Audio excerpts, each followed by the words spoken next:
Hello tout le monde, bienvenue dans une nouvelle vidéo. J'espère que vous allez bien. Moi ça va plutôt bien. On a le soleil aujourd'hui, on a juste eu un tout petit peu de pluie. Et ça, franchement, ça fait plaisir.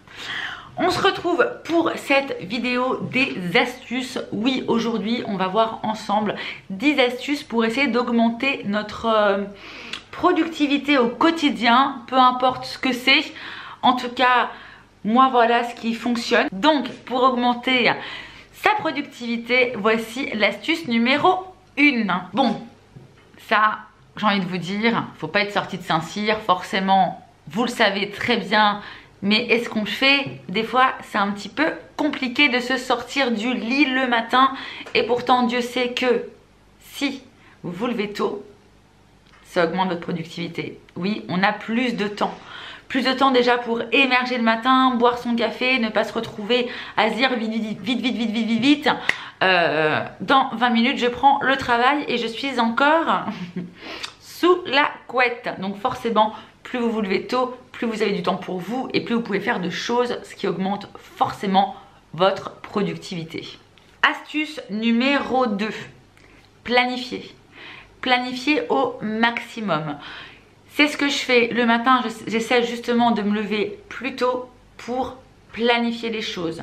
Dans un premier temps, moi je sais que j'aime bien planifier un petit peu au mois, voilà, au global, et ça m'aide vraiment. Après je planifie un petit peu plus à la semaine et puis on en découle pour planifier aussi à la journée.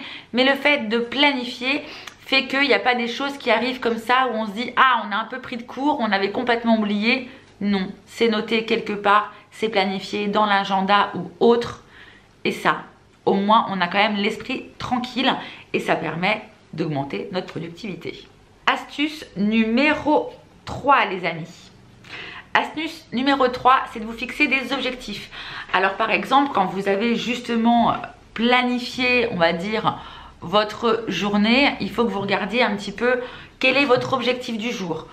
Exemple, moi, objectif, je vais devoir, ça serait bien que je fasse 2 vidéos YouTube. C'est mon objectif. Voilà, une fois qu'on a ces objectifs, on sait où est-ce qu'on veut aller. Et là, en découle l'astuce numéro 4. Une fois justement que vous avez vos objectifs, vous devez gérer les priorités. Exemple, effectivement, moi, dans mon cas, je veux tourner 2 vidéos YouTube. Laquelle est en priorité, laquelle va être postée en premier. Donc c'est celle qu'il faudra que je fasse. Voilà, il faut toujours essayer de gérer ses priorités en fonction de quand est-ce qu'il va falloir la faire. Est-ce que c'est quelque chose d'urgent, voilà, ou est-ce que c'est vraiment prioritaire? Et ça se fait un petit peu avec tout, aussi bien pour la vie de famille, la vie du quotidien, voilà. On peut aussi gérer ses priorités de cette façon-là. Astuce numéro 5.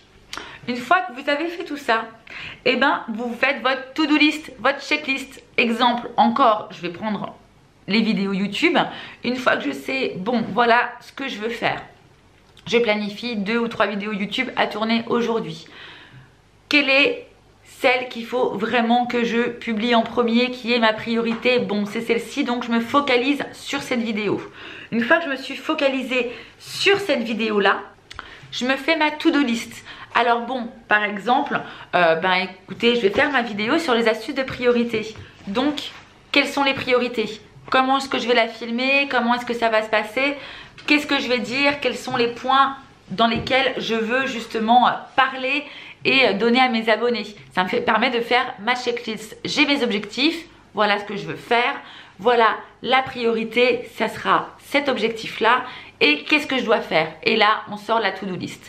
Et on note, ça permet vraiment d'avoir quelque chose de linéaire et on sait toujours où est-ce qu'on en est. La 6e astuce, qui est assez importante, il faut que vous fassiez une tâche à la fois. Souvent, et ça, c'est un de mes problèmes principaux, qu'on se le dise, on se dit, ah, faut que je fasse ci, il faut que je fasse ça, faut que je fasse ci, il faut que je fasse ça, faut que je... Et on voit les choses arriver, on se dit bon, il y a 2-3 choses qu'on a en tête et souvent on se dit bon, je commence à faire un truc, ah mais il y a ça, hop, je vais faire autre chose. Et du coup, on n'a pas fini notre première tâche et du coup, on a l'impression de ne rien avoir fini. Non, faites votre tâche. Vous avez commencé par faire votre tâche, vous la continuez. Mis à part, et ça peut arriver, si vous avez un imprévu qui est impératif. Voilà, où là, ça devient votre priorité numéro 1. L'impératif qui est venu se glisser dans votre journée devient l'impératif numéro 1. Donc du coup, on va se concentrer sur celui-ci. Et une fois qu'on a fait ça, on peut revenir à notre deuxième tâche. Uniquement s'il y a quelque chose d'impératif qui est venu se glisser à l'intérieur de cette journée. Mon astuce numéro 7. Cette astuce numéro 7, en fait, c'est d'adapter des routines. Quand vous adaptez des routines dans votre quotidien, ça vous aide grandement. Par exemple, moi quand je me lève le matin, je me lève assez tôt. J'aime bien me lever assez tôt parce que j'ai pas envie de me retrouver avec ma journée qui me file entre les doigts en fait. Et du coup, le matin, je suis assez tranquille. J'aime bien prendre mon temps et prendre du temps pour boire mon café, etc. Et après, je sors mon livret, je sors mon agenda et là, je note. Je commence à regarder. Bon, voilà ce que je me suis planifié, qu'est-ce que je dois faire comme to-do list, etc.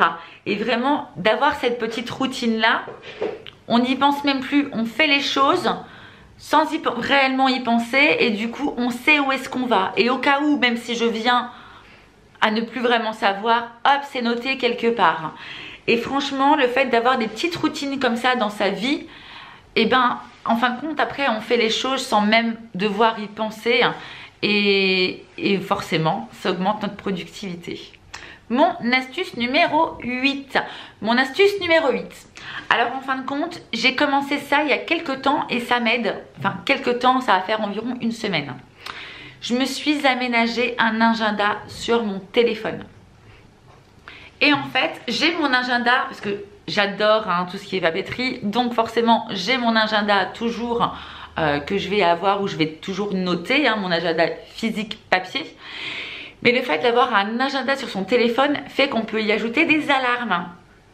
Et ça c'est plutôt pas mal, parce que les alarmes, ça va nous rappeler justement hop, l'objectif, ce qu'on devait faire, telle heure, etc. Les impératifs, on peut les noter, on sait qu'on aura un impératif dans 15 jours.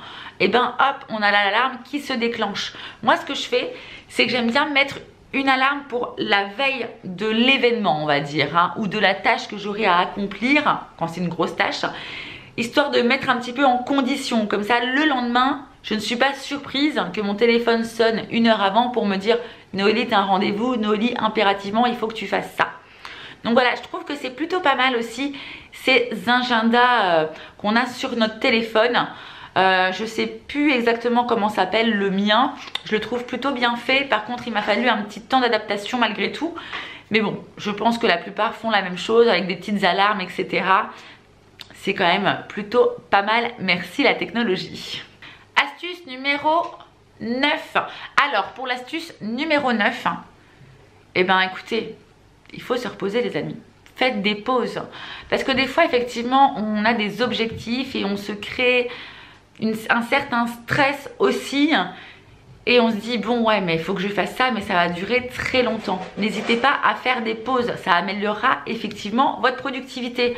Le fait d'être toujours, en fin de compte, le cerveau vraiment ancré dans votre objectif, dans la tâche que vous avez à accomplir et qui va être très longue, vous avez besoin un petit peu de cette soupape. Il faut aérer votre esprit, il faut penser un peu à autre chose, déconnecter, même si c'est 5 minutes, 10 minutes. Allez vous faire un petit café, prenez votre temps, scrollez un peu internet, enfin prenez ces 5-10 minutes là et revenez sur votre tâche. Vous savez, c'est un petit peu comme quand on est un petit peu agacé, on n'arrive pas à faire un truc, plus on est agacé, moins on y arrive. Donc oui, il faut des fois aussi se dire, bon, là, il faut que je prenne 5 minutes, je prends 10 minutes, allez, je passe à autre chose, on va prendre un peu de temps et ça ira mieux. Et effectivement, prenez 10 minutes, prenez 15 minutes, revenez sur votre tâche et puis vous allez revoir votre tâche un petit peu avec des yeux nouveaux. Donc ça, c'est plutôt pas mal. Et la 10e astuce, cette 10e astuce que je vais vous donner, prenez du temps pour vous. Oui, quand on a des journées avec des listes à rallonge et qu'en fin de compte on a l'impression d'avoir passé sa journée à travailler, à organiser la famille, etc., les amis, les tâches ménagères, enfin on a besoin de prendre du temps pour soi. Et il faut éviter un petit peu ce côté burn-out de se dire on est productif, on est productif, on est productif. Oui, c'est bien d'être productif, mais pour l'être et l'être bien, il faut avoir du temps de relaxation, du temps qu'on va garder uniquement pour soi. Alors ça peut être, allez, je prends 1 heure, je me fais un bon bain et je vais me faire des masques et je vais prendre soin de moi. Bon là je vous dis le truc très girly de la fille, mais ça fait vraiment du bien de se dire bon je prends vraiment ce temps-là. Qu'est-ce que je vais prendre de temps pour moi dans ma semaine? Alors des fois on se dit allez, toute la semaine, du lundi au samedi, c'est du travail, de la productivité à fond, à fond, à fond. Quand vous êtes en repos, dégagez-vous quand même 2-3 heures de cool attitude. Regardez-vous un film en amoureux en plein milieu de l'après-midi. Faites une sieste avec les enfants si c'est possible. Dites-vous, allez, je me fais une journée shopping ou une journée cocooning ou une après-midi cocooning.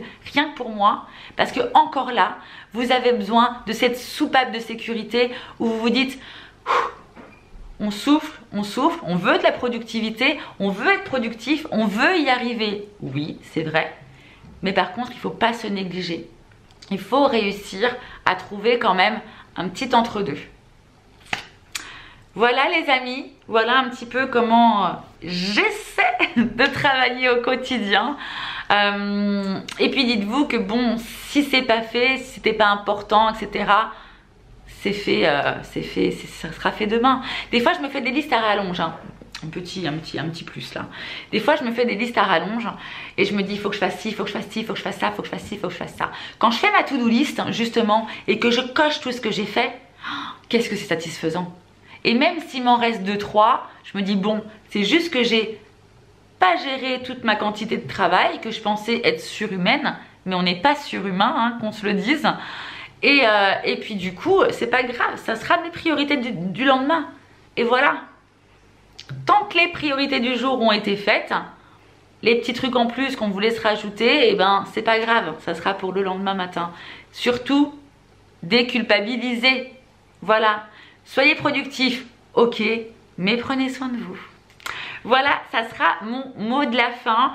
J'espère que ça vous aidera ou que vous allez pouvoir piocher des petites choses par-ci, par-là.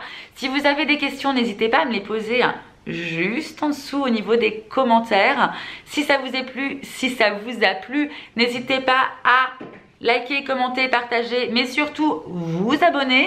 Moi, je vous dis à très vite dans de prochaines vidéos. Ciao, ciao!